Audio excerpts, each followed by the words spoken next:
হুম, দেখতে পাচ্ছেন এখানে নিউমেটিক হাসি দিল, হাসিটা সুন্দর ছিল। নিউমেটিক স্লাইড গেটের পিএলসির কানেকশন করা হচ্ছে। এই যে পিএলসির কানেকশন করা হচ্ছে নিউমেটিক স্লাইড গেটের। কামরুল বিশ্বাস অ্যান্ড হাসিবুর রহমান, কি শান্ত, শান্ত না অশান্ত মনে নেই, শান্ত, সর্বশান্ত। তো এখানে 2টা স্লাইড গেটের কাজ হবে। তার মানে কয়টা তার? 8টা না, 8টা তার, অর্থাৎ 2টা হলো রিড সুইচের, অন ফিডব্যাকের একটা, অফ ফিডব্যাকের একটা, 2টা।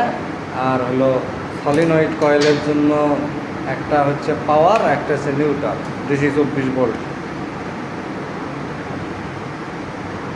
এগুলোর কানেকশন চলতেছে।